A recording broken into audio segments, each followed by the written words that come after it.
श्री शिवाय नमस्तुभ्यम। हर हर महादेव। माँ जालपा की पावन नगरी राजगढ़ मध्य प्रदेश में गुरुजी पंडित प्रदीप मिश्रा जी के द्वारा 23वीं महाप्राण कथा शुरू हो गई है और आज 20 अगस्त मतलब दूसरे दिन की कथा पूर्ण हो चुकी है। ये 5 दिवसीय शिव महाप्राण कथा 19 अगस्त से 23 अगस्त तक चलने वाली है, जिसका आनंद आप आस्था चैनल और यूट्यूब के माध्यम से दोपहर में 1 बजे से 4 बजे तक प्राप्त कर रहे हैं।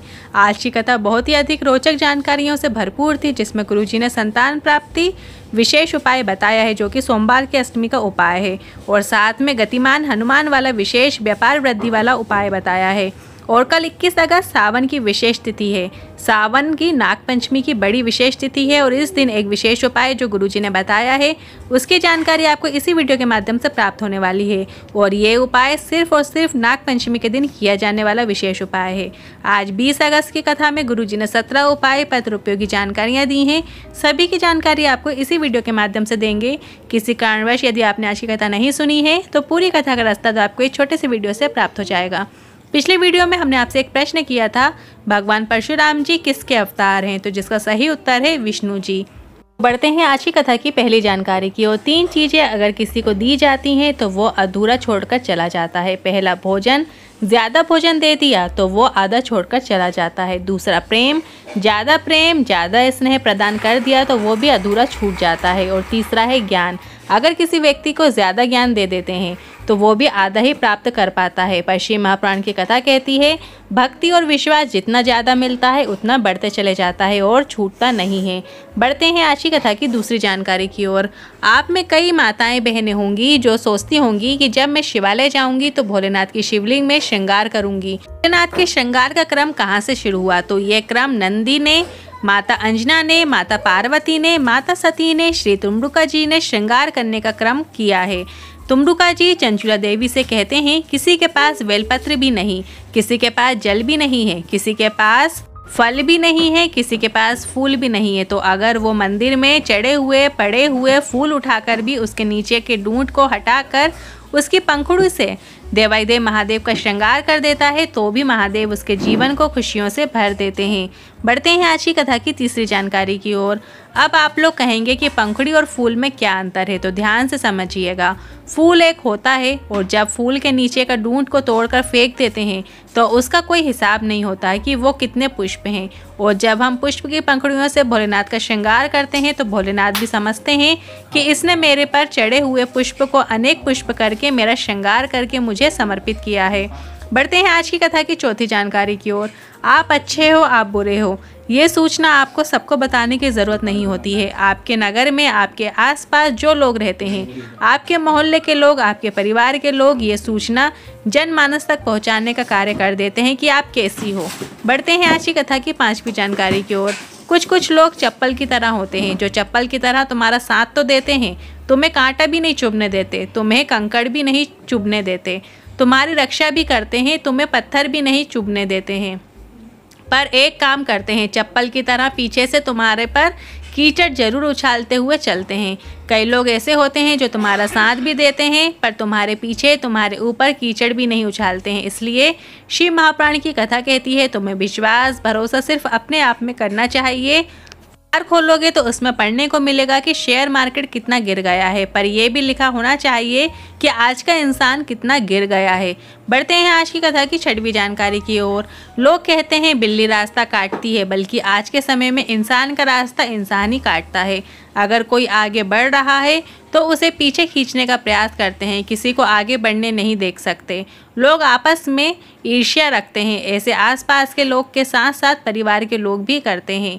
बढ़ते हैं आज की कथा की 7वीं जानकारी की ओर। सुषमा सक्सेना उद्भव नगर से पत्र लेकर आए, मेरे पेट में अचानक दर्द हुआ, यहाँ दिखाने के बाद भोपाल में दिखाया और मेरी MRI हुई जिसमें कैंसर बता दिया डॉक्टर ने। परिवार के लोग घबरा गए और अभी ऑपरेशन करना पड़ेगा ऐसा डॉक्टर ने बोल दिया। हमने ऑपरेशन करा लिया। इसके बाद जब कीमो की बारी आई, फिर जांच कराई गई, तब तक लगातार श्री शिवाय नमस्तुभ्यम बोलती रही और जब जांच की रिपोर्ट आई तो बताया गया मुझे कैंसर नहीं है और कीमो की आवश्यकता भी नहीं है। उसी का आभार व्यक्त करने कथा पंडाल में आई हूँ। बढ़ते हैं आज की कथा की 8वीं जानकारी की ओर। नौरंग बाई जी पत्र लेकर आई, मेरा बेटा आर्मी की तैयारी कई वर्षों से कर रहा था पर सिलेक्शन नहीं हो रहा था, तो मैंने कहा इस बार बेटा तू पूरी मेहनत कर, पूरी पढ़ाई कर, कोई कसर मत छोड़ना। पर शिव जी के मंदिर में जाकर 1 लोटा जल चढ़ाना और मंदिर में झाड़ू पोछा लगाना। और बाबा की कृपा क्या बताऊं, मेरा बेटा आर्मी में सिलेक्ट हो गया है और लखनऊ में ट्रेनिंग कर रहा है। उसी का आभार व्यक्त करने कथा पंडाल में आई हूँ। बढ़ते हैं आज की कथा की 9वीं जानकारी की ओर। जितने मोबाइल पर और कथा पंडाल में कथा सुन रहे हैं उनसे कहना चाहेंगे, अगर तुम्हारे व्रत करने से महादेव प्रसन्न नहीं हो रहे, तुम्हारा तप करने से महादेव प्रसन्न नहीं हो रहे, तुम्हारी आराधना करने से महादेव प्रसन्न नहीं हो रहे, तुम्हारी साधना करने से महादेव प्रसन्न नहीं हो रहे, तो एक नियम बना लो। किसी भी शिवालय में जाकर उस शिवालय में कोई कचरा पड़ा हुआ हो, कोई निर्वाल्य पड़ा हुआ हो, कहीं पानी धुला हुआ हो, तो अपने हाथ से उस शिवालय की सफाई करना शुरू कर। बाबा तुम्हारा कष्ट तकलीफ सब साफ कर देंगे, ये निश्चितता है। बढ़ते हैं आज की कथा की 10वीं जानकारी की ओर। मान लो 10, 12, 15, 20 साल हो गए हो, संतान नहीं हो रही है, तो निराश मत होना। आप कोई भी सोमवार की अष्टमी के दिन बेलपत्र की छांव के नीचे किसी ब्राह्मण ब्राह्मणी को उनके बच्चे के साथ गोदी में बैठाकर मीठे का भोग, भगवान का प्रसाद, भोग, खीर, हलवा जो भी हो वो उन्हें खिलवा दें और उनका बचा हुआ थोड़ा सा भाग दोनों पति पत्नी उसी बेलपत्र के वृक्ष के नीचे बैठकर छांव में खा लें। बाबा की कृपा ज़रूर होती है। अब आपको उनके भोजन करने से पहले बोल देना है कि वो अपनी थाली में ही थोड़ा सा प्रसाद छोड़ दें आपके लिए, जिसे आपको पाना है। बढ़ते हैं आज की कथा की 11वीं जानकारी की ओर। रोली जी पत्र लेकर आई। 12 साल हो गए थे, संतान सुख नहीं था। डॉक्टर को भी दिखाया, पर डॉक्टर ने कहा दोनों पति पत्नी को तकलीफ है, इसलिए संतान सुख नहीं है। तब टीवी में श्री महाप्राण कथा सुनना शुरू किया, पशुपतिनाथ व्रत किया और आपने ब्राह्मण ब्राह्मणी को बेलपत्र के वृक्ष के नीचे भोजन कराने को कहा था। हमने वही उपाय किया और बाबा की कृपा से 3 माह में गर्भ ठहर गया है और 12 वर्ष बाद संतान की प्राप्ति हुई है। उसी का आभार व्यक्त करने कथा पंडाल में आई हूँ। बढ़ते हैं आज की कथा की 12वीं जानकारी की ओर। आज गुरुजी ने पशुपतिनाथ व्रत के लिए सभी से एक विशेष नियम को याद रखने को कहा है। गुरुजी ने कहा आपको कढ़ाई में उतना ही प्रसाद बनाना है जितना आपको मंदिर में लेकर जाना है। ऐसे नहीं करना कि थोड़ा सा घर में पति या बच्चों के लिए छोड़ दिया। ऐसा बिल्कुल ना करें। पूरा प्रसाद मंदिर लेकर जाएं और वहां उसके 3 हिस्से करें। और कई माताएं बहनें कहती हैं कि हमारी मनोकामना पूरी नहीं हुई। आपको ये समझना है हमारे से कोई गलती हो गई हो, ज़रूर कोई ना कोई गलती हुई होगी, तभी बाबा ने मेरी कामना नहीं सुनी। बढ़ते हैं आज की कथा की 13वीं जानकारी की ओर। आज भी शाम के समय प्रदोष काल में किसी भी वृक्ष के नीचे थोड़ा सा कोई मीठा, थोड़ी सी कोई सामग्री समर्पित करते हैं तो हमारे पितृ भी प्रसन्न होते हैं, हमारे कुल देवता भी प्रसन्न होते हैं और हमारी झोली को भर देते हैं।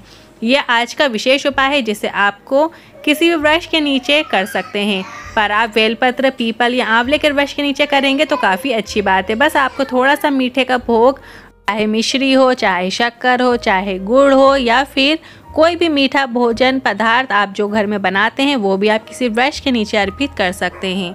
बढ़ते हैं आज की कथा की 14वीं जानकारी की ओर। आप अपने बच्चे को बचपन में 2 चीज़ें देते हैं। एक तो उपहार, उसे अच्छी अच्छी चीज़ें देते हैं जिससे वो खुश हो जाता है, और दूसरा संस्कार, अर्थात अपने बच्चों को बचपन में उपहार दिया या ना दिया वो चलेगा, पर उसे अच्छे संस्कार जरूर दीजिएगा, क्योंकि आपके दिए संस्कार से भले वो उपहार ना मिलने की वजह से बचपन में रोएगा, पर बड़ा होकर उसके जीवन में कभी नहीं रोएगा, क्योंकि अच्छे संस्कार उसे उसके जीवन में हमेशा काम आने वाले हैं। बढ़ते हैं आज की कथा की 15वीं जानकारी की ओर। तुम्हारे घर में अगर कोई बीमार पड़ा हुआ है, तुम्हारे घर में अगर कोई रोगीला व्यक्ति है, तुम्हारे घर में अगर कोई कष्ट में पड़ा हुआ है और तुम उसे छोड़कर तीर्थ गए हो, मंदिर गए हो, कथा में गए हो या शंकर के मंदिर भी जा रहे हो, तो आपका सब जगह जाना निष्फल है, क्योंकि आपको सबसे पहले उस रोगीला व्यक्ति के कष्ट में व्यक्ति की सेवा करनी चाहिए। बढ़ते हैं आज की कथा की 16वीं जानकारी की ओर। 21 अगस्त सावन नागपंचमी की विशेष तिथि है। नागपंचमी का मतलब है नाग की पूजन करना तो होता ही है, पर सावन माह में नागपंचमी आने पर आपको 1 लोटा जल शिवलिंग पर अर्पित करना है। और नागपंचमी के दिन शिवलिंग पर जल अर्पित करने से आपके परिवार में, कुटुंब में कोई 7 पीढ़ियों के अंतर्गत कोई भी तड़प रहा होता है, पड़ा हुआ होता है, उसे मुक्ति नहीं मिल रही होती है, तो उसे पंचमी के दिन चढ़ाया गया जल प्राप्त हो जाता है और वो मुक्त हो जाता है, तर जाता है। बढ़ते हैं आज की कथा की 17वीं जानकारी की ओर। हनुमान जी के चरण से सिंदूर ले जाकर जो व्यापार नहीं चल रहा हो, जो फैक्ट्री नहीं चल रही हो, आज की कथा में गुरुजी ने बताया है, जिसका बार बार एक्सीडेंट भी हो रहा हो, तो आपको हनुमान जी के चरणों से सिंदूर लेकर स्वास्तिक बनाना है। सिंदूर प्राप्त करते समय आपको स्वास्तिक बनाते समय हनुमान जी के भाई गतिमान का नाम लेना है। इससे आपका व्यापार भी बढ़ेगा और जीवन में विपत्ति दूर होती है। मेरे द्वारा दी गई जानकारी आपको थोड़ी भी उपयोगी लगी हो तो वीडियो को लाइक करके कमेंट बॉक्स में हर हर महादेव जरूर टाइप कीजिएगा। श्री शिवाय नमस्तुभ्यम।